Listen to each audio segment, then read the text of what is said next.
Ngibingelele bazalwane kwelihle igama lomfeli wethu uJesu Kristu. Amen.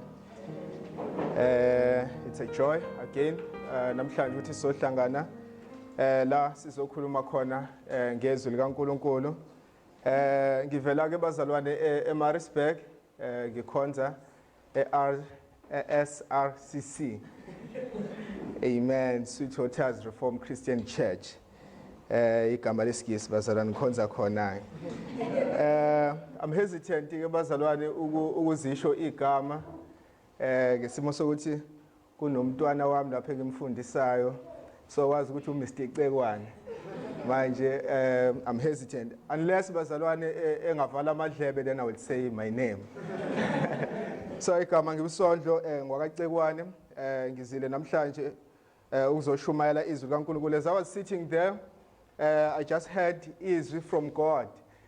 uNkulunkulu ekhulumisana nami ngomlomo kaMpostoli uPaul ethi phambi kaNkulunkulu naphambi kwebandla ngiyakuyala shumayela izwi. So that's what I want to do namhlanje. One odd man wathi we need to point kwiBhayibheli lesandla esingapha masesikhathele we just change and also use another hand pointing abazalwane kwizilenko. So that's what I want to do bazalwane osukwini namhlanje. Amen. Lapha la ngihlala khona bekade ku na kwesinye isikole nama position awu two positions. Bekuyi position ka principal phinde kube position ye HOD. And in one school bekunabantu abawu6 abebengenele iposition eyodwa. One school and ukukhethwa noma ukuselethwa komuntu obezothatha iposition bekuzothatha isikhathi eside. Soitension ibelokhu ikhula ngaphakathi esikoleni as bonke befuna iposition eyodwa and bonke bebene hope yokuthi uma kufika isikhathi sokhetho la khona kukhethwa khona wonke umuntu uzongena kule position. So waqala kwaba nengxabano nokulwa nokubanga.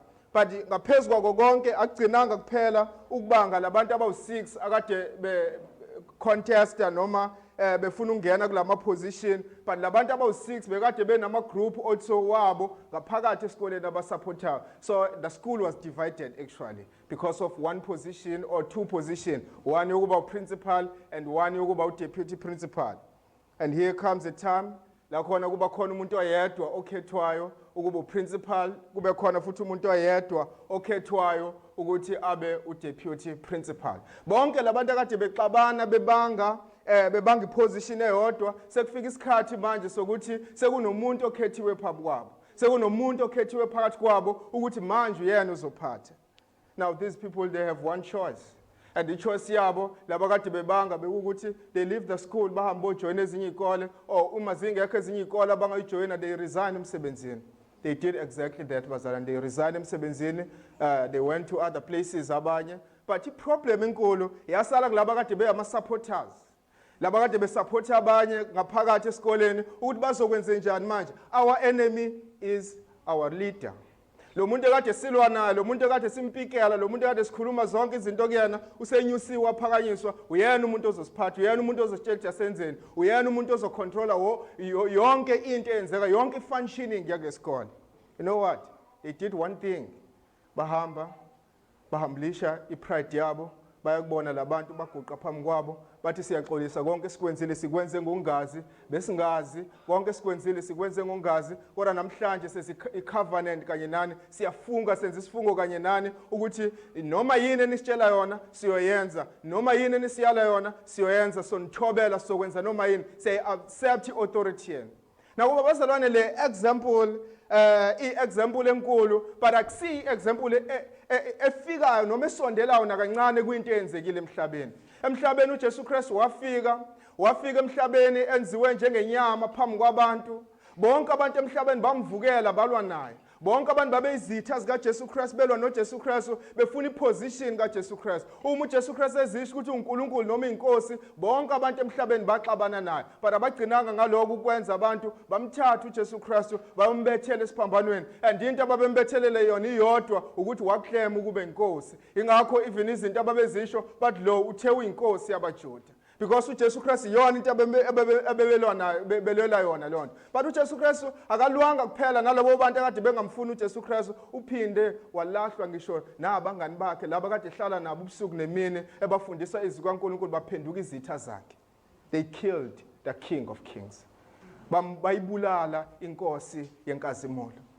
I know bazalwane, we act as saints. But ngempela uma besikhona nathi sasiyoba ingxenye yalabo bebephethe amatshe bembethela uJesu Kristu. Sasiyoba ingxenye yalabo bebeshiya iqubulo bethi uma eyinkosi akayisindise kuphela ubesindisa abanye indaba engasayisindisi yena. Uma mhlambe besikule group ebeyisondelene nawo uJesu Kristu nathi sasiyoba ileyo ngxenye leyo eyabaleka yahlalela kude uJesu Kristu. All of us were enemies of Christ. Sonke besizitha zikaJesu Kristu. Sonke besizitha zikaJesu Kristu ngaphandle kokuthi uJesu Kristu wabethelwa. Even ekuzalweni kwethu sikhule bazalwane singenandaba nezwi likaNkulunkulu, singalaleli izwi likaNkulunkulu, sizitha zikaJesu Kristu ngokuphila, ngokukhuluma, ngokwenza, even ngokucabanga uqobo, sime njengezitha zikaJesu Kristu. But you know what? Namhlanje sizile nemessage eyodwa, your enemy is now your king. Isitha sakho sesiyinkosi yakho. Isitha sakho sesiyinkosi yakho. And I'm here to urge men.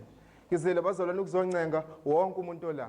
Ayikho into ongayenza. You can't continue with this fight. Into ongayenza kuphela is to make peace with this king.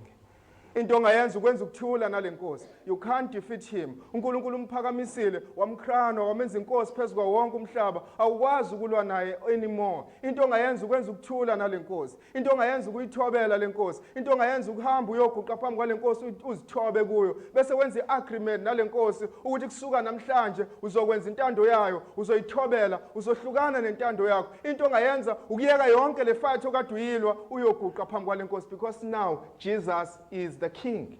uJesu Kristu uphakanyisiwe njengenkosi. Let us pray.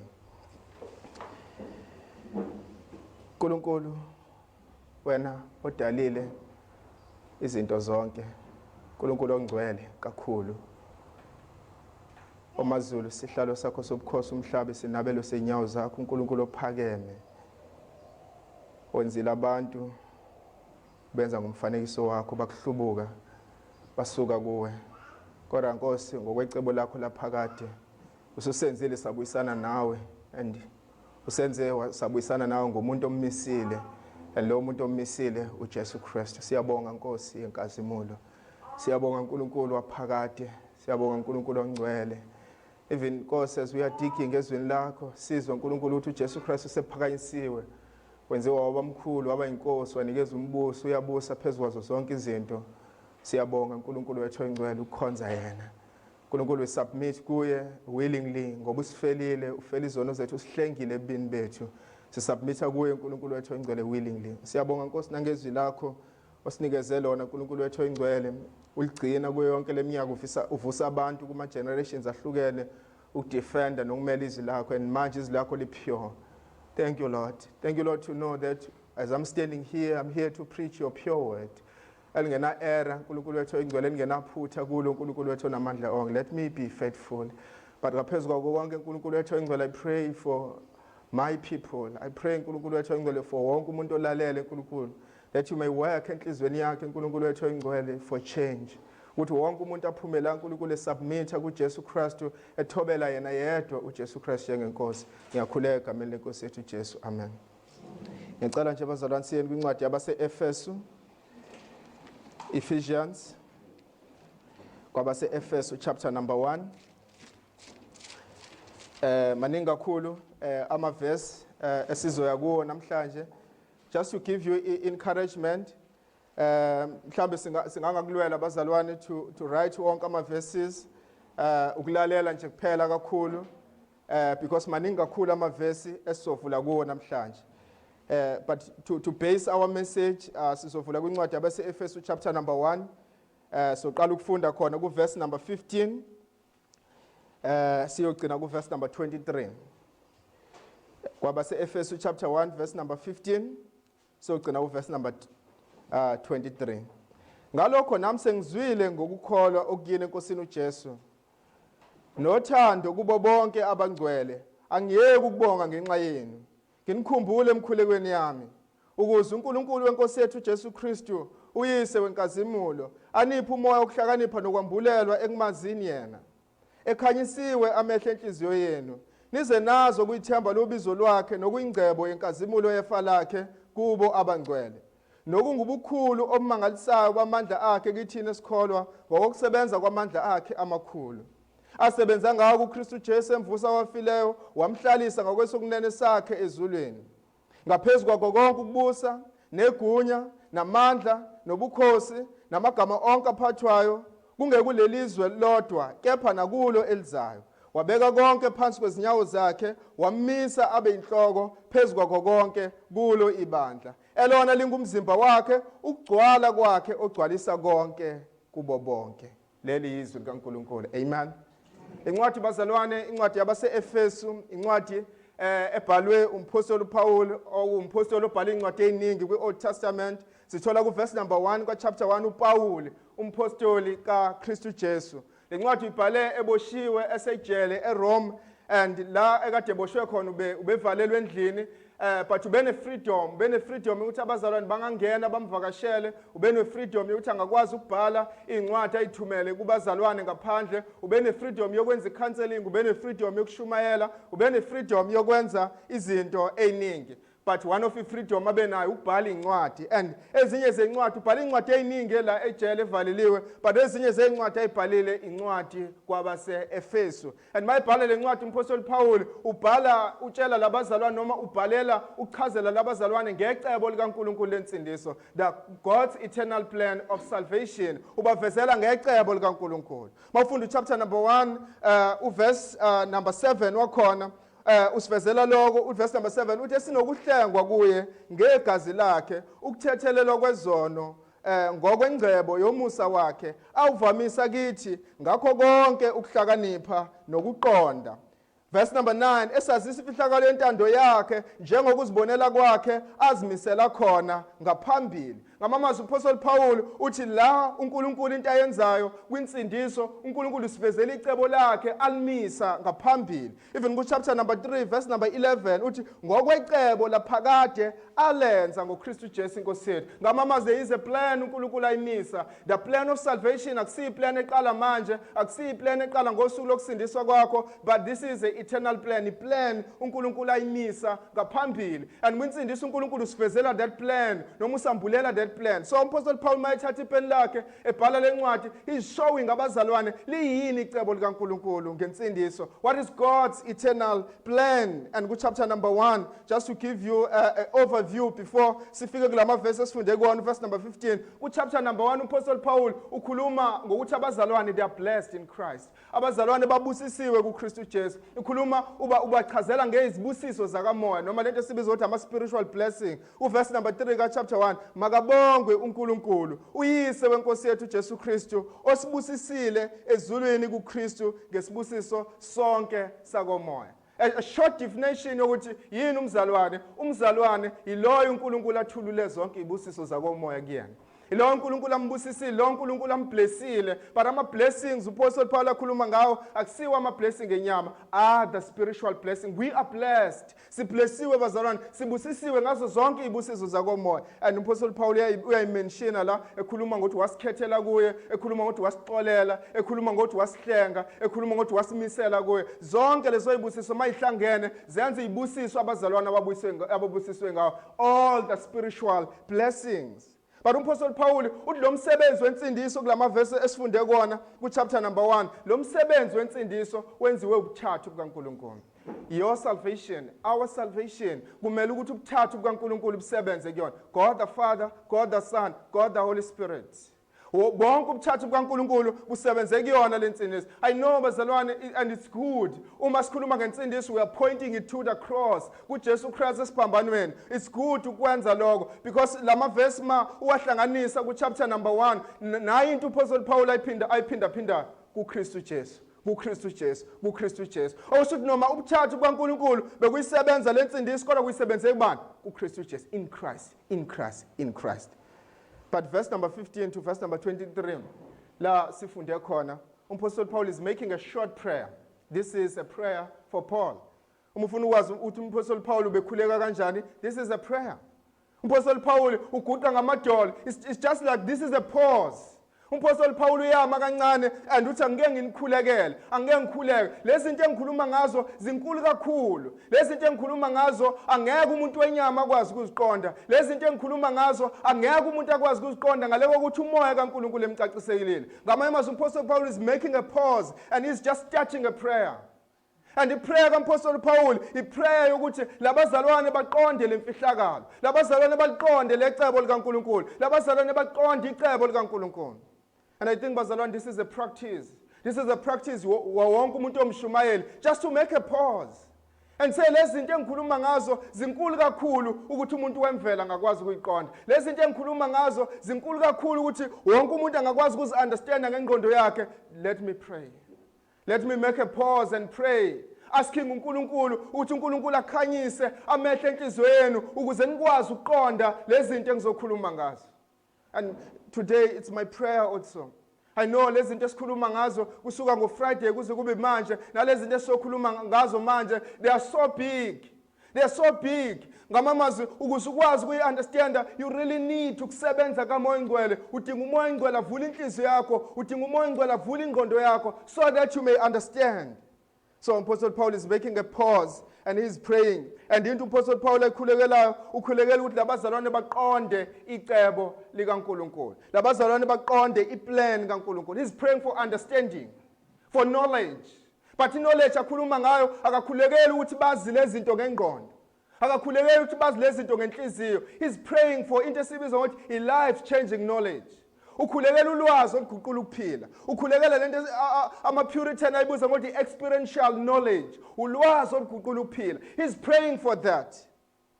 Sibona ku-verse number 16 athi angiyeke ukubonga ngenxa yenu. Nginikhumbula emkhulekweni yami ukuze uNkulunkulu wenkosi yethu uJesu Kristu uyise wenkazimulo aniphe umoya wokuhlakanipha. I'm praying for the wisdom, the spirit of wisdom. Into ayikhulekelayo ukhulekela lento esibiza ngokuthi wisdom. And the wisdom is a knowledge and practice. He's praying for a practical knowledge. He's praying for a practical knowledge. And I want to challenge everyone bazalwane here. There are so many things ayifundiwe la. Big things. Izinto ezinkulu ngoJesu Kristu. Izinto ezinkulu ngebandla. What is your responsibility? Pray. Pray. Cela uNkulunkulu ukuthi lezi zinto ungagcini kuphela ngokuyiqonda ngengqondo. Lezi zinto ungagcini kuphela ngokuyifaka emqondweni yakho kuba izinto ongakwazi ukudebate ngazo. As much as sometimes ama-debate they are good. But lezi zinto ungabi izinto kuphela oyifaka engqondweni bese udebate ngazo, but lezi zinto zishintshe ukuphila kwakho. Pray, pray, ask uMoya Ngcwele ukuthi lezi zinto noma lolu lwazi likwazi ukushintsha ukuphila kwakho.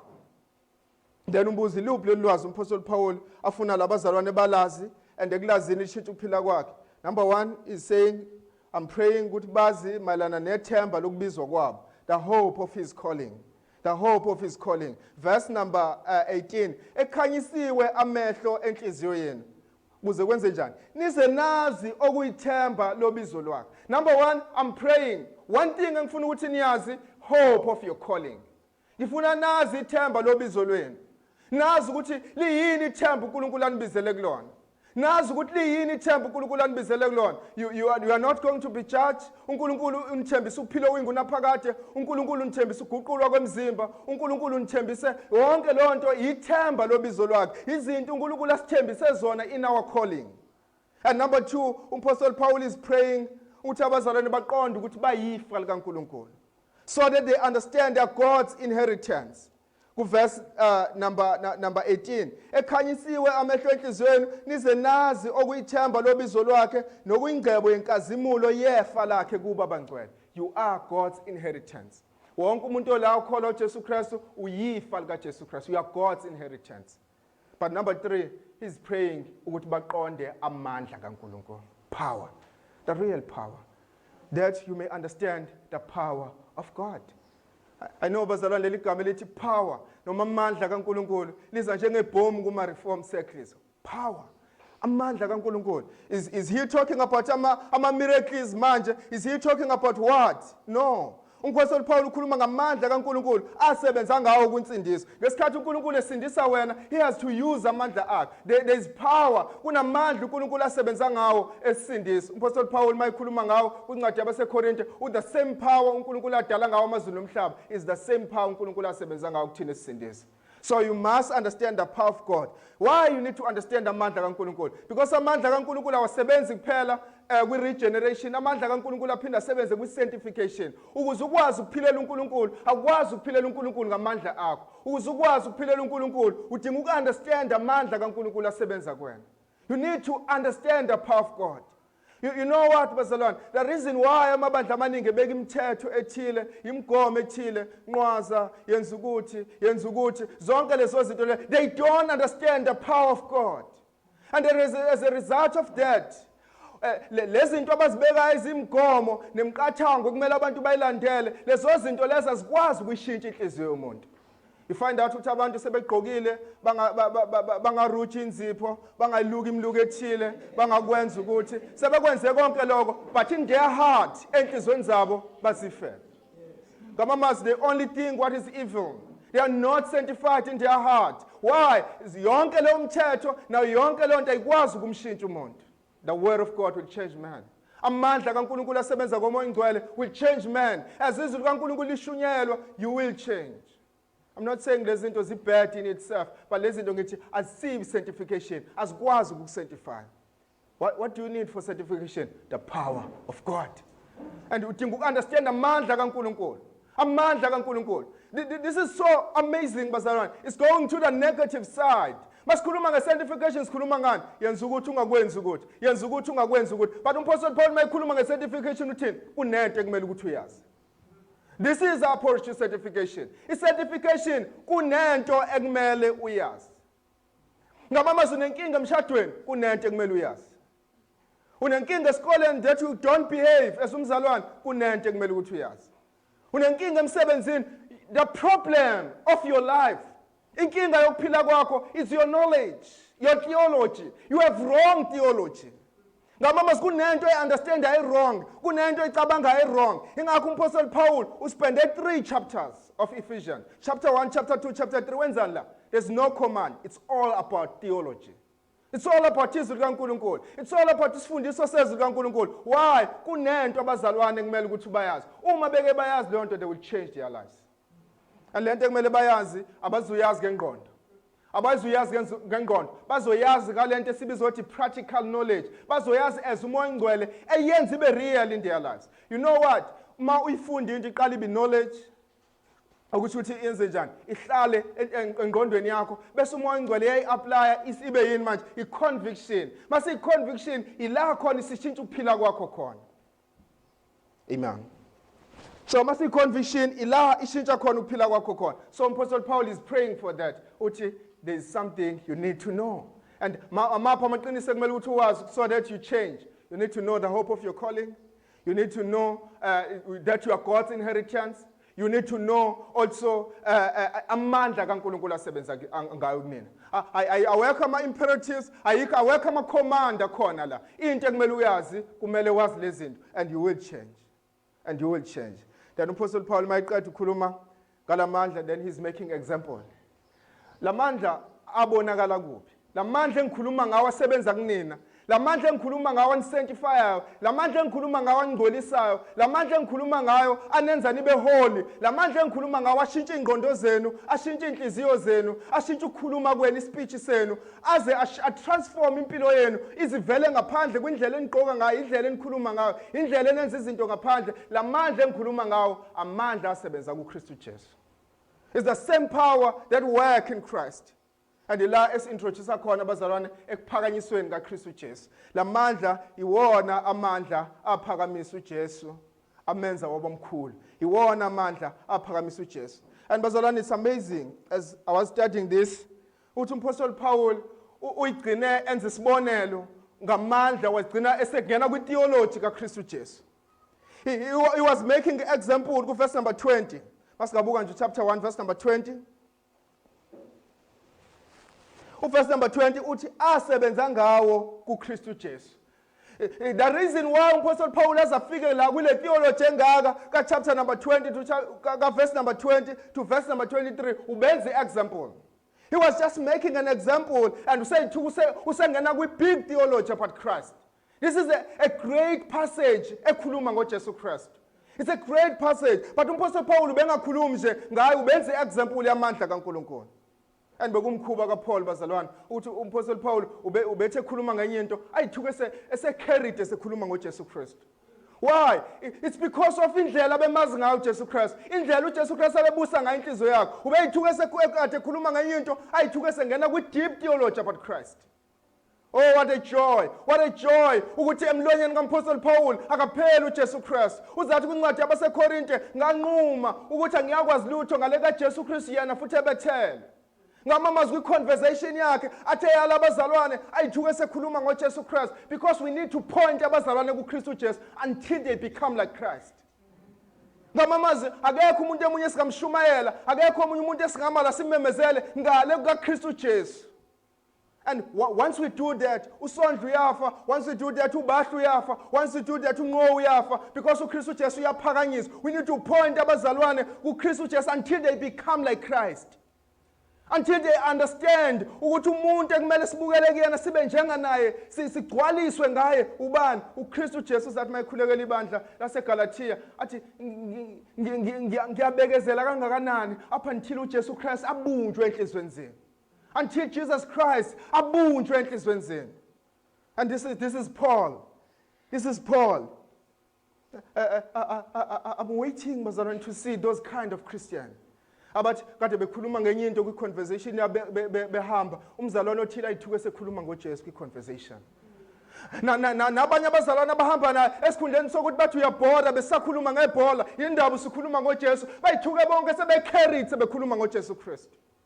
Because it's all about Christ. Wonke umuntu esekhuluma ngoJesu Christ, wonke umuntu esephakamisa uJesu Christ, wonke umuntu eseveza uJesu Christ because yonke into imayelana noJesu Christ. It's all about Christ. Uzathi uSpurgeon said, if there's no Christ in your sermon, it's not a sermon. If engekho uKristu Jesu in your sermon, akusiyi sermon leyo because yonke into imayelana noKristu Jesu, we are pointing people to Christ. And Apostle Paul ukwenzela waphindwa kwenza na kwincwadi yabase-Efesu and kwabase-Philip and ku-Philippians it's amazing. It's amazing. Can we turn bazalwane ku-Philippians? Ingaphambili kancane nje kwincwadi kwabase-Efesu. I need to explain that ngoba abanye abazalwane ukuthi incwadi yabase-Efesu umthuke eseGenesis. So ingaphambili nje kancane. Chapter number 2. Ku-chapter number 2 uMapostle Paul ubebhala ekhuluma nalabazalwane malana nokuthobeka kwabase-Philip chapter number 2 bekhuluma nalabazalwane malana nokuthobeka but ku-verse number 5 again uMapostle Paul is carried mawubekini lo mqondo owawukhona nakuKristu Jesu and kusuka lapho it's all about Christ. It's all about Christ. It's all about Christ. And I need bazalwane to using lama chapters oyi-2 ukwenza nje ama-observation ambalwa because lama chapters oyi-2 i-audit ecommon kuyona ukuthi uMapostle Paul maye ba-carried ekhuluma ngoJesu onjani ophakanyisiwe. He's talking about exalted Christ. Ukhuluma ngoJesu ophakanyisiwe wenziwa mkhulu. That's why ngifuna sisebenzise lama chapters oyi-2 ukwenza nje overview just to observe izinto uMapostle Paul ayisho. Number 1, uMapostle Paul uthi ukuphakanyiswa kaJesu Kristu kuyiresult yokuthoba kwakhe. Ukuphakanyiswa kaJesu Kristu kuyiresult yokuthoba kwakhe. uJesu Kristu bethobekile. Akekho umuntu emhlabeni obethobeke ngaphezulu kaJesu Kristu. Even yena uqobo mayikhuluma kwincwadi kaMateyu chapter number 11 verse number 29 uthi bekani ijoka lami phezulu kwenu nifunde kimi ngokuba ngimnene ngithobile ngenhliziyo. Ngimnene ngithobile ngenhliziyo. Akekho umuntu emhlabeni obethobeke njengoJesu Kristu.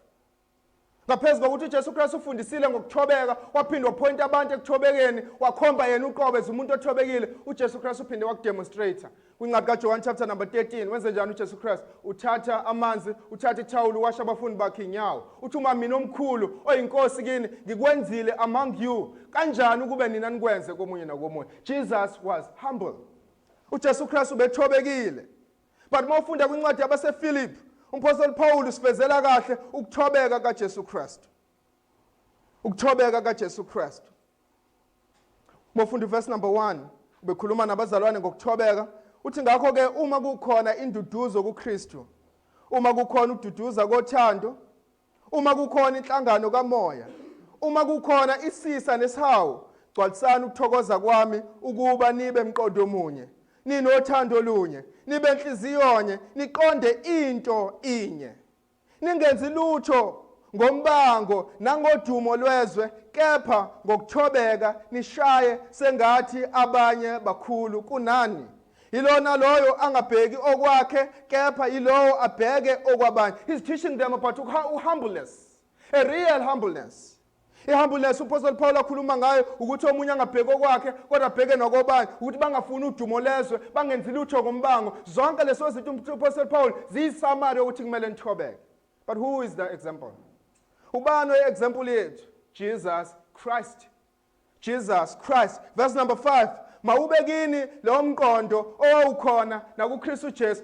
The example bazalwane of a Christian is Jesus. The example of a Christian is not your pastor. The example of even your cell group leader. Even umzalwane omachoka ngakanani ebandleni lakho akasi example yokuthi Christian life ikanjani. The example of the Christian life is Jesus Christ. uJesu uqobo. I'm not surprised bazalwane uPaul Paul mayenze example ngoJesu Christ, because uJesu Christ yi example yewonke ama spiritual discipline. Ufuna ukwazi ngo prayer, bukela kuJesu Christ. Ufuna ukwazi nge fasting, bukela kuJesu Christ. Ufuna ukwazi nge giving, bukela kuJesu Christ. Ufuna ukwazi nge preaching, bukela kuJesu Christ. Ufuna ukwazi ukuthi umuntu ukhuluma kanjani, umuntu uhlala kuphi, umuntu wenza njani, bukela kuJesu Christ. Yonke into emalana nokuphila ibukelwa kubani? kuJesu Christ. Jesus Christ is the standard. uJesu Christ iwona kumele simphakamise bese wonke umzalwane abukele kuJesu Christ. Even kwincwadi yabaseRoma chapter number 8 verse number 29 ithi kumele siconform to the image of Christ. Kama our goal of spiritual life uJesu Kristu. He is our goal. But ngaphezu kwalokho uJesu Kristu isibonelo sokuthobeka. His example of humbleness. Move to verse number 6. Sesifezela ngokuthobeka kwakhe. I won't dwell there, but I'm just touching these verses. Verse number 6. Owathi enesimo sikaNkulunkulu akaze asho ukuthi kukuphangwa into yokulingana noNkulunkulu, kepha wazidela ethabatha isimo senceko enziwe ngomfanekiso wabantu. This is a great truth. This is a great truth. I don't know. Do you hear it like that? Do you hear it as a great truth? As we are sitting, without even me explaining it, do you hear it as a great truth? Owathi enesimo sobuNkulunkulu wathabatha isimo somuntu. Do you hear it as a great truth? Ukuthi uNkulunkulu waba umuntu. This is so great. If you don't understand this, it's because you don't understand God. This is so great. God become man. uNkulunkulu waba umuntu. You know what? I was just thinking.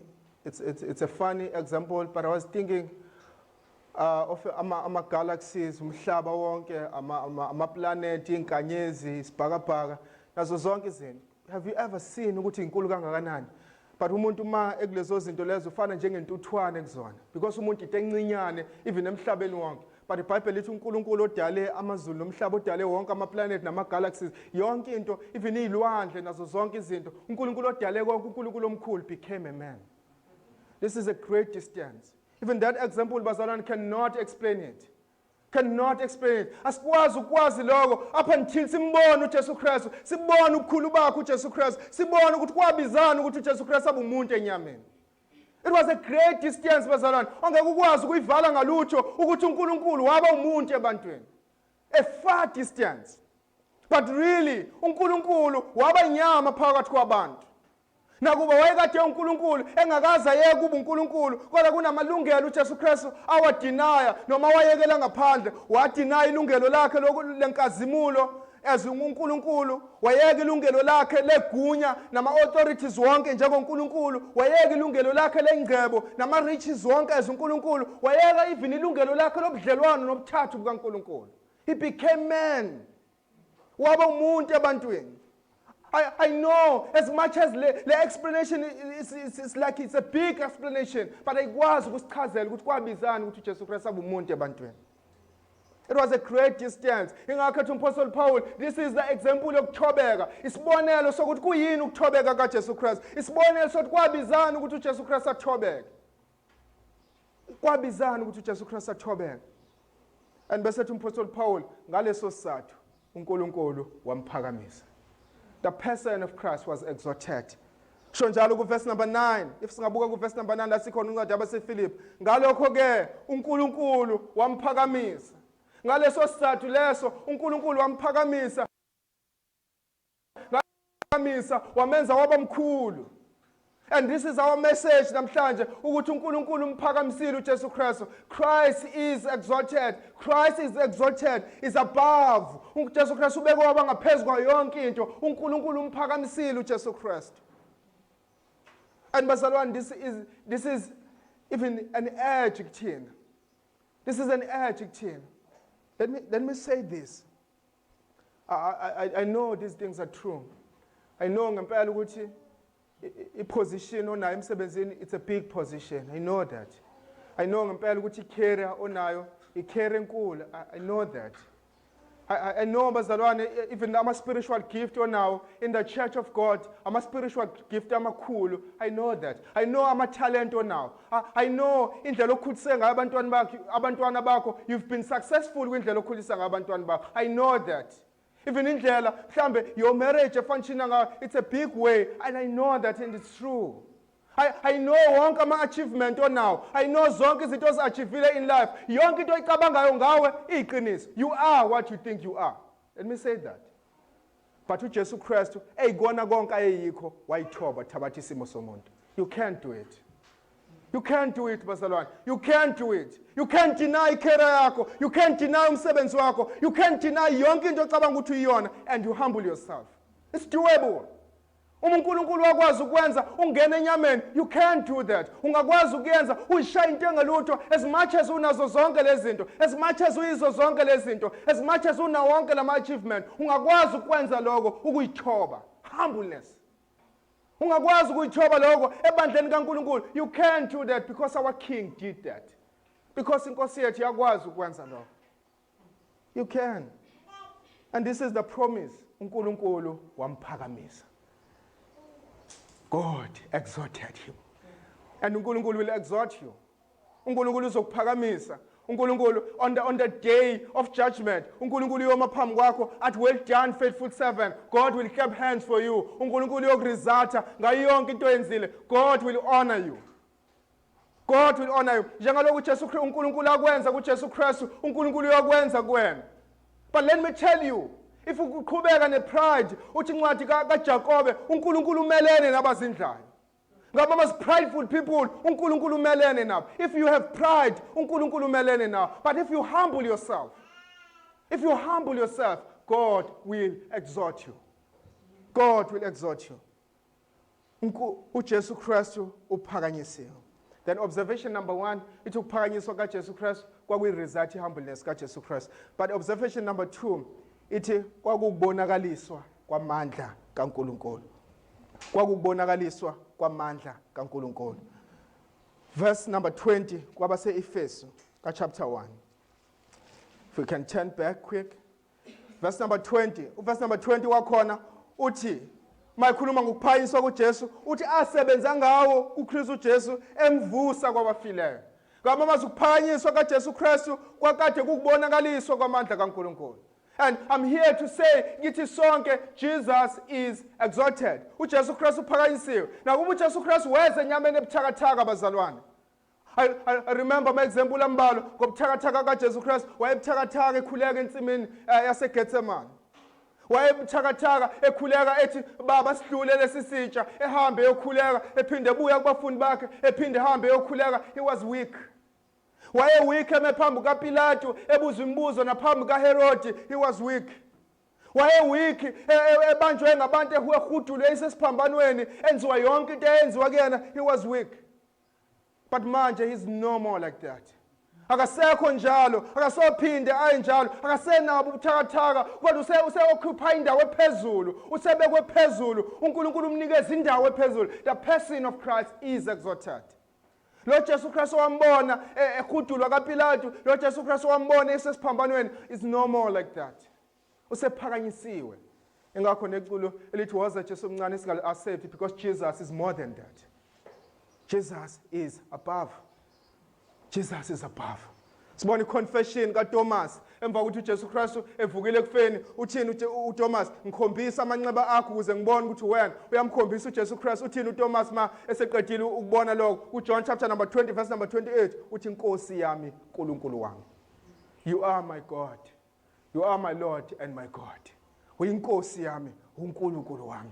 uPetru ngosuku lePentecost umekhuluma noIsrael, econfront uIsrael, uqeda ukubethela uJesu Kristu, uqeda ukubona uJesu Kristu esekuthotshisweni kwakhe, uthi mayese confront uIsrael, uchapter number 2 wezenzo, uverse number 36 uthi ngakho ke indlu yonke yakwaIsrael mayazi impela ukuthi uNkulunkulu umenzile inkosi noKristu uJesu lo enambethela nini esiphambanweni. The one that you crucified, uNkulunkulu semphakamisile wamenza inkosi. He's now exalted. Ucabanga ukuthi usanjenga izolo ngo Friday, Sunday, ucabanga ukuthi usanjenga Friday, akasekho njalo. He's exalted. He's above.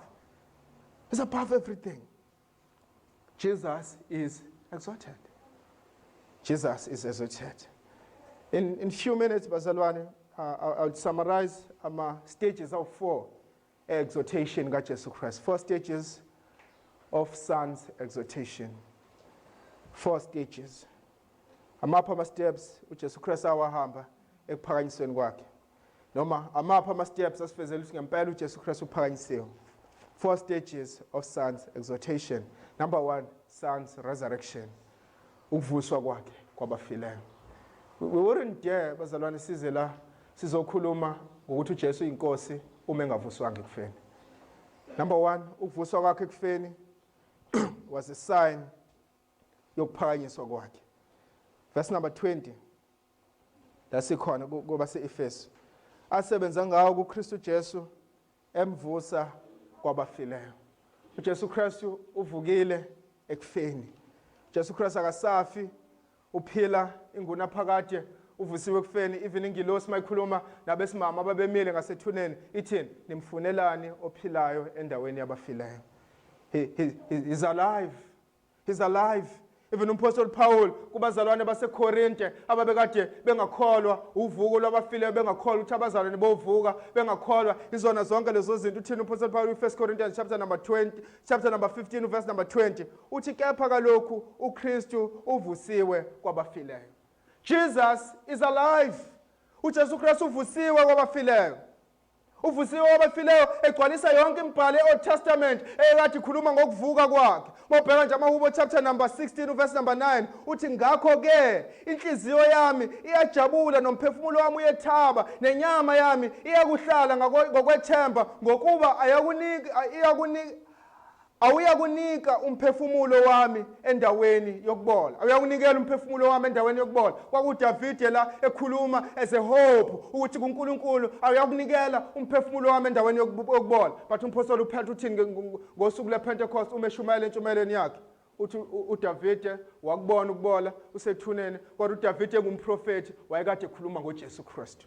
He's alive. He's alive. Ugcwalisa iprofeto zonke ze-Old Testament. Zonke izinto ebeyipointile ekuvukeni kwakhe. Ngama bazalwane wonke umuntu ophika ukuvuka kwabafileyo uphika ukuthi iBhayibheli liyiqiniso. Uphika ukuthi amazwi kaNkulunkulu ayiqiniso because amazwi kaNkulunkulu iBhayibheli lishilo ukuthi Jesus is alive. Jesus is alive. But the question, ubani owavusa uJesu kwabafileyo? Who raised Jesus from the dead? Ubani owavusa uJesu kwabafileyo? Number 1, uNkulunkulu wavusa uJesu kwabafileyo. Kwakukwambulwa kwamandla kaNkulunkulu. Usho njalo uverse number 20 la sifunde khona uthi asebenza ngawo kuKristu Jesu emvusa kwabafileyo.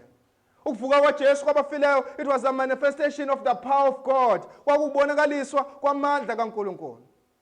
But uPetru naye futhi kwintshumayelo yakhe kuverse number 24 ka chapter 2 wezenzo uthi loyo uNkulunkulu wamvusa ethukulula iminjunju yokufa. Ngamamazwi uJesu Christ is exalted, uvusiwe kwabafileyo. But number 2, ubani owavusa uJesu Christ kwabafileyo? Uyena uqobo. Wayivusa yena uqobo. It was his own power. Mayiqeda ungena ethempeleni, efika ethempeleni kaNkulunkulu, kwenziwa izinto engafanele, uluka inkalvasi ushaya abantu, and uma eqeda ukwenza lokho abaFarisi bathini kuyena? Usikhombise siphi isimangaliso noma isibonakaliso ukuthi ukwazi ukwenza lokho? Uthini uJesu Christ ukubona? Dilizani leli tempele ngizolivusa ngensuku ezintathu.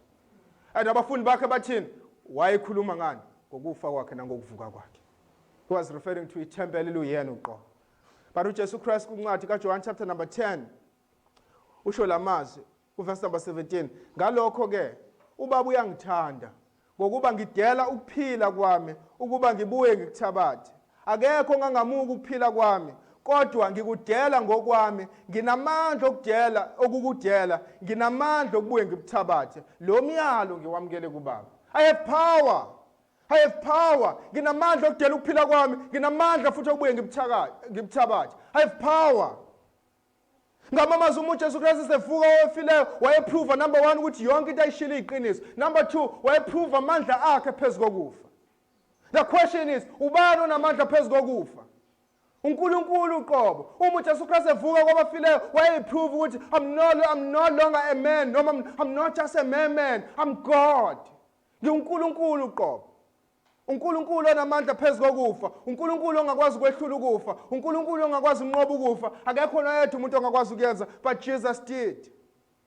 Wanqoba ukufa. Wanqoba ukufa ukuze akhazinyuliswe. Aveze ukuthi ngempela uNkulunkulu esenyameni ukuze akhazinyuliswe. uNkulunkulu ma uJesu Christ evuka kwabafileyo, wayephendula umkhuleko wakhe uJesu Christ awuthandaza kuJohn chapter number 17, athi baba ngikhazimulise. He was glorified. Number 2, uJesu Christ ekuvukeni kwakhe wayebonakala ukuthi uNkulunkulu esenyameni. kuRoma chapter number 1 verse number 4. Apostle Paul mayekhomenta ngokuvuka kaJesu, uthe yabonakaliswa ngamandla ukuthi indodana kaNkulunkulu ngokomoya ubungcwele, ngokuvuka kwabafileyo, uJesu Kristu inkosi yethu. Wabonakaliswa ngeresurrection, wabonakaliswa ngokuvuka kwabafileyo. Jesus is God. Jesus is God. Iyona lento bazalwane uJesu Christ ahluke kuna wonke ama-kings na wonke amakhosi akabakhona. Iyona uJesu Christ yenza ahluke kunami. Iyona uJesu Christ yenza ahluke kunomfundisi wakho. Iyona uJesu Christ ahluke kunomprofeti othile. Iyona uJesu Christ into yenza ahluke kuna wonke ama-kings, ama-cult akhonzwayo eminyango. Iyona uJesu Christ into yenza ahluke. Into emenza ahluke ukuthi wafa njengabo bonke, but akafanga phela waphinde wavuswa futhi. He's now alive. Uvukile, and uvuka kwakhe kuyamveza ukuthi uNkulunkulu. Kuyaveza ukuthi wonke ama-claims uJesu Christ awenzile ayiqiniso. Wonke ama-claims uJesu Christ awenzile ayiqiniso. iBhayibheli mase likhomenta ngokufa kaJesu Kristu lithi manje uJesu Kristu usewumahluleli. Ngenxa yokuvuka kwakhe usewumahluleli. Kuzenzo chapter number 17 verse number 31 uthi njengokuba umisile usuku azakwahlulela ngalo izwe ngokulunga ngomuntu amisele lokho, enika bonke ithemba ngokumvusa kwabafileyo. Number 1, ukuvuswa kaJesu bekhombisa ukuthi uyena ozakwahlulela umhlaba. He will be the judge. He will be the judge of the world. He's alive, bazalwane. He's alive. He's alive. uJesu Kristu akasafa, uvukile kwabafileyo, and ukuvuka kwakhe kuyamprove ukuthi uNkulunkulu. He's God. Bazalwane, njengoba uJesu Kristu evukile ekufeni, sesingakwazi ukuya endaweni zonke sishumayele izwi likaNkulunkulu. It was a proof ukuthi the word of God is true. Sesingakwazi ukuya endaweni zonke sishumayele izwi likaNkulunkulu, sazi ukuthi bonke abantu abokholwa egameni kaJesu bayoba nokuphila okungunaphakade. Sesingakwazi ukusho njengoMaphostoli Paul, akunamahloni ngevangeli ngokuba lingamandla kaNkulunkulu. Sesingakwazi ukuya endaweni zonke sishumayele izwi likaNkulunkulu because Jesus is alive.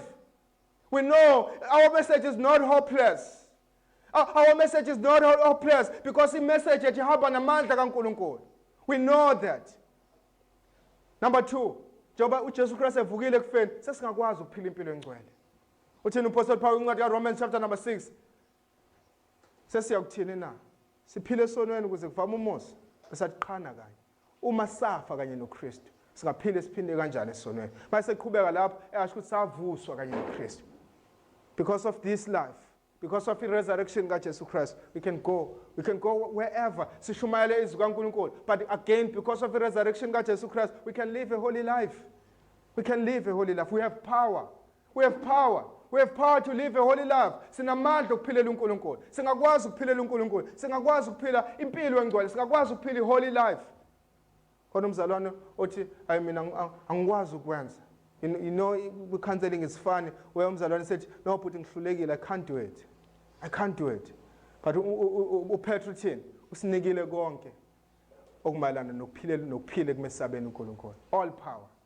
All power but godliness. The question is, do you understand in that power? Do you understand in that power? Oh, fana njengehashi selidedeliwe nomuntu omwalo kodwa tsamile lindi umuntu sayitshela ukukhulekiwe. Do you understand that you are alive? Do you understand that you have power to live a holy life? Bazalwane, you are not a slave of sin. You have power. Tomorrow, next week, today, you can say no to sin. You have power to do that. Asikho helpless bakhulunywa ngesono. You are not helpless. Let me encourage you. Laba batshela ukuthi mina ngihlulwa yilento ngoba ngihelpless. You are not. It's because you don't understand your power over sin. You can't defeat that sin. Ungakwazi kusiyeka namhlanje, ungakwazi ukukhwitha kusona. Why? Because amandla kaNkulunkulu avusa uJesu kwabafileyo, amandla asebenza kuwena. You can't quit that sin. Ungayiyeka inhliziyo embi, ungakuyeka ukuphinga, ungakuyeka ucabanga okubi, ungakuyeka ukuhleba, ungakwazi ukuyeka yonke into. You can live a holy life. You can think izinto ezinhle, ungakwazi ukupurify umqondo wakho, ucabanga izinto ezinhle, ungakwazi ukufisa izinto ezinhle. You can do it. You have power because Jesus is alive. You just need to believe that. You just need to believe. Amandla uNkulunkulu asebenza ngawo kuKristu Jesu emvusa kwabafileyo. Amandla uNkulunkulu asebenza ngawo kuwena for a holy life, for living a godly life. You can do it. A Christian life is not a hopeless life, bazalwane. We have the power of God within us. Sinamandla kaNkulunkulu. But number 2, lokhu silidela kwiphoni lesibili elithi kuphi uJesu Christ. Where is Christ now? Number 2, waphakanyiswa. Waphakanyiswa, ascension. Waphakanyiswa, uNkulunkulu wamphakamisa, wamusa ezulwini. Verse number 20, if we can put our eyes on verse number 20. Ithi wamvusa kwabafileyo, wamhlalisa ngakwesokunene sakhe ezulwini. He's in heaven. Usezulwini. Turn to chapter 4, verse number 8. Paul mayikhuluma ngama-spiritual gift, ukuthi ubani usinikeza ama-spiritual gift, ama-gift. Verse number 8, ngalokho uthi, esenyukele phezulu, wathumba abathunjiweyo, wapha abantu izipho. Esenjani? Esenyuselwe phezulu. Wanyuselwa phezulu. uLuke mayikhomenta ngokunyuswa kaJesu Kristu kwincwadi yakhe iGospel, kuLuke chapter number 24 verse number 51, uthi wathi esababusisa wahlukana nabo wenyukela ezulwini. Wathatha uJesu Kristu wanyukela ezulwini. Even kwincwadi yezenzo chapter number 1, uLuke usakhomenta ngento efanayo, uJesu Kristu wanyuselwa ezulwini. He's in heaven. Usezulwini. Wanyuselwa. Uma sibona uJesu Kristu enyuselwa ezulwini, for the first time sibona umzimba womuntu uyongena in heaven. For the first time. Unyuswa kaJesu Kristu kusho ukuthi for the first time umzimba kaJesu Kristu ungene, umzimba womuntu ungene emazulwini. Even incwadi yamaHebheru chapter number 9 verse number 24 uthi ngokuba uKristu kangenanga endaweni engcwele enziwe ngezandla engumfanekiso waleyo okuyiyo ngempela, kepha wangena ezulwini uqobo ukuba manje abonakala ebusweni bukaNkulunkulu ngenxa yethu. For the first time inyama yomuntu ingena ezulwini. The flesh, he entered into heaven. Wangena emazulwini. But number 2, ascension kaJesu Kristu noma ukuphakanyiswa kaJesu Kristu kusho ukuthi uNkulunkulu wawamukela umnikelo wezono. You cannot dare to enter heaven without uNkulunkulu amukela umnikelo wezono. He received. Wawamukela umnikelo wezono. 1 Timothy chapter number 3 verse number 16. Uthi kuvunyiwe ukuthi inkulu imfihlakalo yokukhonza uNkulunkulu yokuthi wabonakaliswa enyameni, walungisiswa emoyeni. The passage Brother Sim was preaching on. Wabonwa izingilosi, washunyelwa ezizweni, wakholeka ezweni, waphakanyiselwa enkazimulweni. God uJesu Kristu engena emazulwini wathini uNkulunkulu wathi phuma ngikudingi la wathini uNkulunkulu wathi come and emva kwalo kanjani wambeka enkazimulweni. Why? He received the sacrifice enziwa uJesu Kristu. He said come and emva kwalo kwamnikeza isihlalo esikhulu wambeka enkazimulweni. Because he received umnikelo uJesu Kristu awenza wezono zethu. But number 2 ukunyuswa kaJesu Kristu kwakumnikeza ithuba lokudilizwa noma lokuthumela umoya ongcwele. Sho njalo ku John chapter number 16 verse number 7 uthi kodwa mina nginetshela iqiniso lokuthi kunilungele ukuba ngimuke ngokuba uma ngingamuki umduduzi kayakuza kini kepha uma ngimuka ngiya umthumela kini. He allowed uJesu Kristu ukuthumela umduduzi ezweni. But uJesu Kristu again into asithembisa yona ukuthi njengoba ephakanyiswa uyolungisa indawo. Sho njalo ku John chapter number 14 uthi inhliziyo zenu mazingakhathezi kholwani yimi nikhole na ubaba. Uthi khala kwababa nezindlu eziningi ngiyakuya ukunilungisela. He's preparing a place for us. This is the ascension of Christ. He is in heaven. Usezulwini. Number 1 wasithululela umoya ongcwele. Number 2 usilungisela indawo in heaven. But ingilosi ithini kubafundi ithi ngendlela aphanyiswe ngayo indlela futhi ubuya ngayo. Uphanyiswa bekubalekile bazalwane because ukuphanyiswa kwakhe literal ezulwini bekuveza otho isithombe sokuthi uyobuya kanjani uma esebuya emhlabeni. Ngenxa yokuthobeka uNkulunkulu wamphakamisa. Ngenxa yokuthobeka uNkulunkulu wamphakamisa. But the question is wenzani uJesu ezulwini? What is he doing? Wenzani ezulwini? That leads us to the third point. Son's heavenly session. Wenzani uJesu Kristu ezulwini? Turn back to chapter 1. Chapter 1. Kwabase-Efesu. Verse 20. Asebenza ngawo kuKristu emvusa kwabafileyo kwamhlalisa ngakwesokunene sakhe ezulwini ngaphezulu kwakho konke ukubusa negunya namandla nobukhosi namagama onke aphathwayo kuke kuleli lodwa kepha nakulo elizayo. Wabeka konke phansi kwezinyawo zakhe wamisa abe inhloko phezulu kwakho konke kulo ibandla elona lingumzimba wakhe ugcwala kwakhe ugcwalisa konke kubo bonke. Wenzani uJesu Kristu ezulwini? He is reigning. Uyabusa. Uyabusa. He's in heaven. He's in heaven. Usezulwini. uStefan mabemkhanda ngamatshe uthini? Kwavuleka amazulu ngabona uNkulunkulu. Kama he's in heaven. He's in heaven. Usezulwini. Umpostoli Paul ufakaza ngaye kuZenzo chapter number 9 uthi wezizwi lakho uJesu Kristu liqhamuka ezulwini. He's in heaven. Even kwincwadi yesambulo ku chapter number 4 limveza uJesu Kristu esenkazimulweni esesezulwini. He is in heaven. Usezulwini. But wenzani ezulwini? Uyabusa. Uyabusa njengoNkulunkulu. Lento ethi ihleli ngakwesokunene sikaNkulunkulu ayisho ukuthi uNkulunkulu unesandla bese ngasesandleni sakhe sokunene kuhlala uJesu Kristu. You know that bazalwane John chapter number 4 unjani? uNkulunkulu ngumoya. God is a spirit. It does not have a literal hand. But lento ethi uJesu Kristu ngakwesokunene sikaNkulunkulu isho ukuthini? Ukwesandla sokubusa sikaNkulunkulu. uNkulunkulu unikele konke kuyena. uNkulunkulu ubeke konke kuyena. He's far above everything. Ukwirank yakhe yedwa. Akekho umuntu okwirank kaJesu Kristu ume yedwa and ume esandleni sokubusa kaNkulunkulu. Izenzo chapter number 5 verse number 31. Loyo uNkulunkulu wamphakamisa ngesokunene sakhe abe inkosi nomsindisi ukuba anike uIsrael ukuphenduka nokuthethelelwa kwezono. Uyinkosi nomsindisi. 1 Peter chapter number 3 verse number 22 okhona ngakwesokunene sikaNkulunkulu esenyukele ezulwini sekubekwe phansi kwakhe izingilosi negunya namandla. Yonke into ibekwe phansi kwakhe. Kubekwe phansi kwakhe izingilosi negunya namandla. Yonke into ibekwe phansi kaJesu Kristu. Ingilosi bad and good. All humans. Bonke abantu baphansi kaJesu Kristu. Yonke into inikelwe kuJesu Kristu. Believers and unbelievers. Bonke abantu baphansi kaJesu Kristu. Old and young.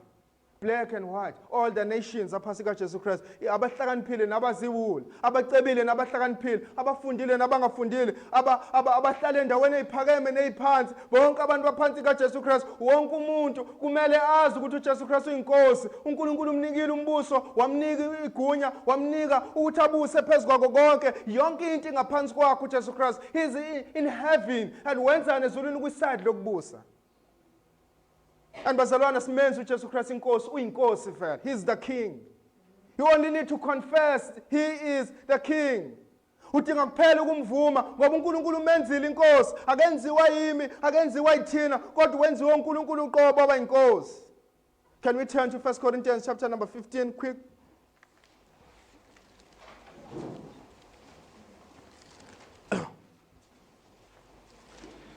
First Corinthians chapter number 15. Verse number 24. Apostle Paul uthi anduba kufike ukuphela nxa enikela umbuso kuNkulunkulu. Okay, uqala ku verse number 23 athi kepha yilona loyo ngesigaba sakhe ekhuluma ngokuvuka uKristu kuqala bese kuba ngaba kaKristu ekufikeni kwakhe. Anduba kufike ukuphela nxa enikela umbuso kuNkulunkulu uyise.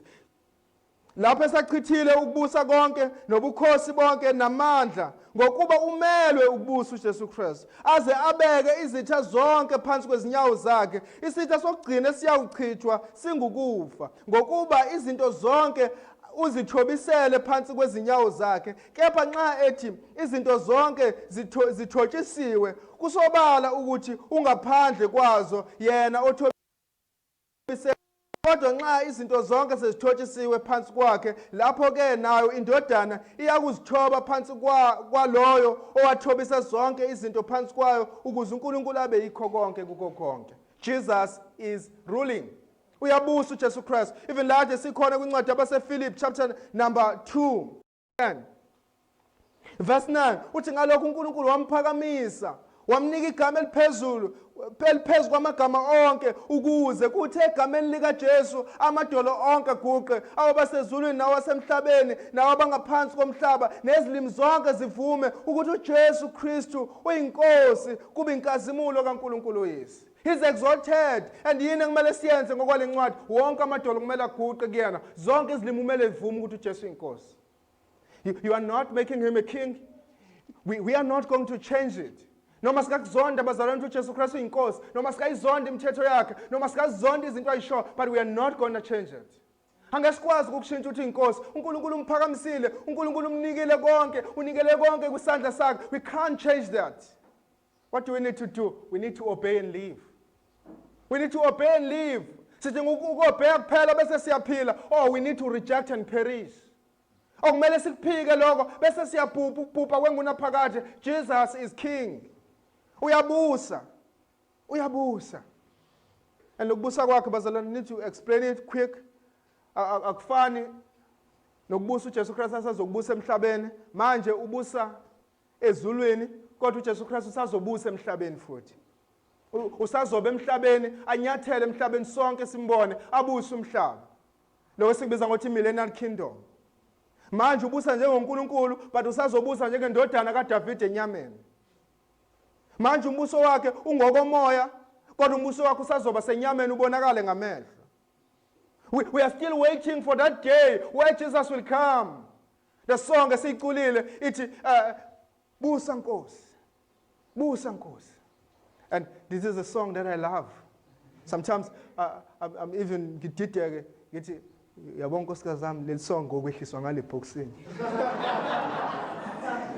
But he will reign. He will reign. Uyobusa bazalwane, uzobusa. La khona even ingane zobe zilusa khona iCobra, zidlala ngasemgodini wamaCobra. La khona ingane zobe zilusa khona ingonyama, kuyobe ngasekho khona ubuthe emhlabeni. He will reign because uNkulunkulu umphakamisile, wamnikeza umbuso, but manje uyabusa usezulwini, but he is coming back again to reign on earth. Uyabuya futhi ukuzobusa emhlabeni. Lokhu silitshela kwiphoni lethu lokugcina, science at decision. Uyabuya uJesu Kristu. Ingilosi ithini mayikhuluma nabafundi kuZedza chapter number 1 verse number 11. UJesu lo osuswe kini unyuselwe ezulwini uyakuza kanjalo njengalokhu nimbonile eya ezulwini. He's coming back. Ngendlela nimbonile uyindlela futhi ayobona ayobuya ngayo. Izathi incwadi yesambulo nabambulala bombona. He's coming back. Izitha zakhe zonke zizombona uJesu Christ. He's coming back. Let me give you just a road map. Uthi kuzokwenza kanjani lokho? Kuzofika kube into ebizwa ngokuthi rapture. La khona bonke abazalwane, bonke abantu abakholwa uJesu Christ secretly bezophakanyiswa bayiswe kuNkulunkulu, bantshontshwe emhlabeni. La khona bonke abantu bongabonakala emhlabeni bentshontshiwe, rapture. And the rapture ina judgment, ayina sign. I rapture yama saints, yalabo abakholwa uKristu Jesu. It can happen anytime. It can happen even now. Anytime. The rapture of the church. La khona bonke abazalwane abakholiwe uKristu Jesu bezophanyiselwa ezulwini. But again, after abazalwane sebephanyisiwe bayiswe ezulwini, kuzoqala emhlabeni into ebizwa ngokuthi great tribulation. La kuzoba khona inhlupho khona for 7 years. Abantu behlushwa emhlabeni. And lezo nhlupho lezo zobe lethu uNkulunkulu uqobo edila nomhlaba nabantu bonke abakhona emhlabeni. Rapture. If I can give you a warning, a sharp warning, you don't need that time. If ucabanga ukuthi uyasidinga leso sikhathi, hamba uye kwincwadi yesambulo uyofunda ukuthi iziphi izinto ezobe zenzeka emhlabeni. It's a terrible, terrible thing. Are the pains and pains. But after that 7 years tribulation, this is the second coming. Ukubuya kaJesu Christ. Kuyobe ku-sudden, kuyobe ku-victorious, kuyobe ku-glorious. UJesu Christ uyofika enkazimulweni, uJesu Christ uyofika enqobile, uJesu Christ uyofika sudden. Wonke umuntu engalindele, he will just come. He will just come. That's why kuthiwa kuyoba khona icilongo, because kuyobe kuyicilongo lokunqoba ukuthi inqobile. He will come as a king. Angeke eze njengomuntu enyameni, kodwa uyoza njengenkosi. He is a king. He is a king. He's coming. Can we turn to Revelation quick? Revelation chapter number 19. Isambulo chapter number 19. He's coming. Chapter number 19. Usivezela ukufika kaJesu Christ. Jesu Christ uyofika emhlabeni. Uyofika emhlabeni. Izethu verse number 3. Bathi ngokwesibili. Hallelujah. Nomusi wase wanyuka kuzo kuze kube phakade naphakade. And verse number 4. Uthi ehleze esihlalweni sobukhosi athi amen, hallelujah. Verse number 5, dumisani uNkulunkulu wethu nonke ninazinceku zakhe. Le chapter igcwele hallelujah. Verse number 6, hallelujah, ngokuba inkosi uNkulunkulu wethu umnini mandla onke uyabusa, hallelujah. The whole chapter igcwele hallelujah, hallelujah, hallelujah, because uJesu Christ uyabusa. Athi verse number 11, ngase ngibona izulu livuleka, bheka nanto ihashe elimhlophe nohlezi phezukwalo obizwa ngokuthi othembekileyo noqinileyo noqinisileyo. Uyahlulela alwe ngokulunga, amehlo akhe angamalangabo omlilo, nasekhanda lakhe kukhona imiqhele eminingi, unegama elilotshiwe elingaziwa umuntu, nguyena kuphela. Wembethe ingubo efafazwe ngegazi, igazi lakhe ngulizwi kaNkulunkulu, igama lakhe ngulizwi kaNkulunkulu. Uthi verse number 14, izimpi zasezulwini zamlandela. Zikhwele amahashe amhlophe, zembethe ilinene elicolekileyo elimhlophe nehlanzekileyo. Emlonyeni wakhe kwaphuma inkembe ebukhali ukuze ashaye izizwe ngayo. Yena uyakuzibusa ngentonga yensimbi. Yena uqobo uyanyathela isikhamo sewayini lentukuthelo yolaka likaNkulunkulu umnini mandla onke. This is the coming king. Lithi malikhuluma ngayo iBhayibheli lithi uyobusa izizwe zonke ngentonga yensimbi, ngenkani. He's coming back to rule. He's coming back to rule. And mayifika emhlabeni ku chapter number 20 verse number 1, into yokuqala ezokwenziwa uSathane uzobanjwa aboshwe. He'll be bind. Verse number 1, ngase ngibona ingilosi ka chapter 20 yehle ezulwini iphethe isihluthulelo. The time of playing is over. Isikhathi sokudlala siphelile. Yabanjwa sakwalashe neketanga elikhulu ngesandla sayo. yambamba uDrago inyoka endala engumhlebi noSathane yambopha iminyaka ezikulungwane. The time of playing is over. uSathane will be dragged ngaleso sikhathi abanjwa yiso koboshwa, because the time of playing is over, and emhlabeni kuzoqala ukubusa la khona uJesu Christ ezobebusa khona emhlabeni. He will reign. And emva kwalowo 1000 years uSathane uzobeboshiwe khona, uzodedelwa khona, and uma uSathane ededelwa khona mawufunda amavesi alandelayo uzohloma impi, and ngesikhathi ehloma impi umlilo omkhulu oqhamuka ezulwini will consume them, and ngaleso sikhathi uSathane uyobanjwa alahlwe echibini lomlilo ovuthayo. It will be over, because Genesis chapter number Isambulo chapter number 20, 21, 22, time of playing is over. Isikhathi sokudlala siphelile. Siphelile for uSathane, siphelile for izikhonzi zikaSathane, siphelile for wonke umuntu. Athi verse number 11, ngase ngibona isihlalo sobukhosi esikhulu esimhlophe nohlezi kuso ubuso bakhe babalekelwa izulu nomhlaba akutholelwanga ndawo. Ngabona abafileyo abakhulu nabancane bemphambi kwesihlalo sobukhosi, izincwadi zavulwa nencwadi yavulwa ngeyukuphila. Nabafileyo bahlulelwa ngalokho kulotshiwe ezincwadini njengokumsebenzi yabo, nolwandle lwakhipha abafileyo ababekulo, nokufa neHadesi kwakhipha abafileyo ababekukho, bahlulelwa yilowo naloyo njengokumsebenzi yabo. Ukufa neHadesi kwaphonswa echibini lomlilo ovuthayo. Lokhu kungukufa kwesibili, ichibi lomlilo. Uma ekhona ungafunyananga elotshiwe encwadini yokuphila, waphonswa echibini lomlilo. Time of playing is over. Time of playing is over. uJesu Christ mayebuya uzobuya njengomahluleli la khona ezohlulela bonke abantu emhlabeni. He's coming back. He's coming again. He's coming again. Jesus is exalted. Uphakanyisiwe ngokuvusa kwakhe wabafileyo. Uphakanyisiwe ngokunyuswa kwakhe ayisezulwini. Uphakanyisiwe ngokubusa kwakhe ebusezulwini. But again he's coming back. And umayibuya emhlabeni, the time of playing is over. Let me give you advice. You better make peace with this king. You better make peace with this king. My friend, ungaphumi kuloya mnyango ungenzanga ukuthula nale Nkosi. Ungaphumi kuloya mnyango ungenzanga ukuthula nale Nkosi. Iyabuya, and umibuya. Isikhathi sokudlala siphelile, isikhathi sokukhuluma siphelile, isikhathi sokuchaza siphelile, isikhathi sazo zonke izinto siphelile. Ubuyela into eyodwa, ubuya njengomahluleli. If ungakaze wazana noKristu Jesu and we are so honest, commit yourself to Christ now. Zinikele kuJesu Kristu, awumenzi inkosi uyiyona vele. You can't change that. Yonke into oyitshela yona it's a lie. Bazalwane, it's a lie. It's a lie. You won't win. Angeke ukwazi ukuwina.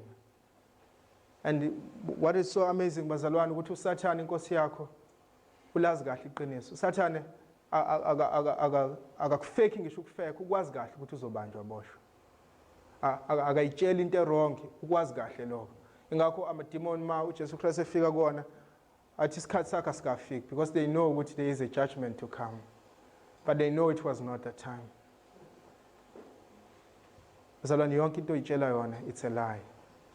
It's a lie. More just you will escape, you will explain. It's a lie. He's coming back. Just come to Christ. And I'm really urging you, I'm really urging you, come to Christ. Come to Christ. And let me just point this direct, straight. If you are really a hypocrite, if you are really a hypocrite, umzenzisi, you know exactly that you are not here for Christ. But you know you are not here for Christ. The time of death is over.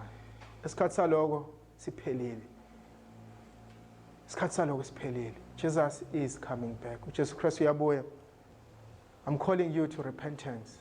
I'm calling you to repentance. And again, if you are playing with sin, you are playing with sin. Umzalwane on a hidden, secret life, sinful life. As we are here for the conference, and everyone is holy, and it's good, but you know that you are living a secret, sinful life. You know that in secret. You know in your cell phone, you are living a sinful, secret life. You know that. You know in your family, uphila impilo secretive yesono. You know esikoleni sakho uphila impilo secretive yesono. You know emsebenzini yakho uphila impilo secretive yesono. Time of that is over. Jesus is coming back. You better make a peace with him now. Make peace with him. We all know these things. We all know your heart. But Jesus knows you. We all know that. Akekho umuntu ongakwazi lokho, but uJesu Kristu uyakwazi, and Jesus is coming back. You better make peace with him now. Uthi omunye brother Sondlo uyastraightenisha, we know that. Yes, bazalwane, I'm doing exactly that. Ngiyanisabisa bazalwane, I'm doing that. I'm doing exactly that because I have to do that. uJesu Kristu kwincwadi kaMateyu chapter number 7 uthi abaningi akusibo bonke abathi Nkosi Nkosi abawubona umbuso wezulu. Abanye bofika kimi ngalolo suku bathi Nkosi Nkosi asishumayela ngani ngegama lakho, asenza ngani ukuthi ngegama lakho. Athi uJesu Kristu ngiyoma ngalelo langa ngithi hambani bezibobu banginazi. Many people who are standing here on the day of judgment, Jesus Christ will stood up and say, go away, workers of lawlessness. Hambani bezibobu bangaze nginazi anginazi. You were pretenders all along. You were actors all along. You were doing this all along. And Jesus Christ will stand up on that day. Go away, workers of iniquity. Hambani bezibobu banginazi. Come to Christ. Iza kuJesu Christ. Make peace with him. Yenza ukuthula noJesu Christ. Make peace with this coming king. You can't fight him. You can't defeat him. He's already exalted. Uphakanyisiwe, wenziwe waba mkhulu. Yenza ukuthula naye uJesu Christ. Yenza ukuthula naye uJesu Christ. And bazalwane, I need to say this from heart. It's so painful when you see uNkulunkulu expose sinful life yabazalwane. It's so painful bazalwane. Repent. A Christian life, it's a holy life. A life ephilela uNkulunkulu. A life ephila kobhe uNkulunkulu. Akusiyi sinful life. Akusiyi life ephilwa ezonweni. To say you understand doctrines of grace, ayisho ukuthi hambe uyophila ezonweni zakho. Uthi understand ukuthi ukhethiwe, understand ukuthini, akusho ukuthi hambe uyophila ezonweni zakho. Living in sin, it's a sign that you are not saved. You don't know God. Awumazi uNkulunkulu. You need to make peace with him. So I'm urging you, come to Christ now. This is my plea. Don't cross that door. Ungabuyisananga noKristu Jesu. Let me pray.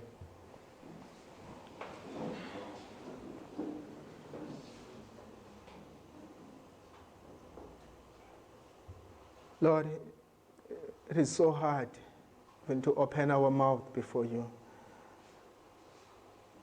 It is so hard knowing that you are holy. Ungcwele. And we are not. Sigonile uNkulunkulu wathi ingcwele. Senza okubi kuwe. And Lord, you saw it. Ubonile ngoba uNkulunkulu okhona endaweni zonke obona izinto zonke. You saw it. But Lord, we are so grateful for ithemba esesinalo kuKristu Jesu. Ukwazi ukuthi ngokholwa egameni lakhe sishiye izono. Siphenduke emsebenzini yethu yobubi neyobumnyama. Siyakwazi ukusindiswa.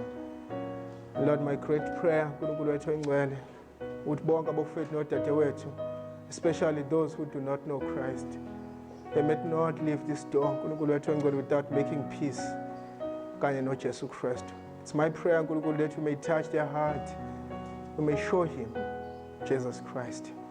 As uNkulunkulu wethu oyingcwele, he has been explained from the scriptures from Friday till now. Ngiyacela uNkulunkulu wami ophilayo, yenza uNkulunkulu uJesu Kristu aphile enhlizweni zabo. Ngiyakhuleka uNkulunkulu wethu oyingcwele, amehlo enhliziyo zabo akhanyiswe aze bazi uKristu Jesu. Ambule kubo uNkulunkulu wethu namandla wonke. And I'm praying for this. I'm praying for a practical knowledge, for experimental knowledge. Praying this uNkulunkulu wethu oyingcwele because I know you answer our prayers. NgoKristu Jesu Nkosi I pray. Amen.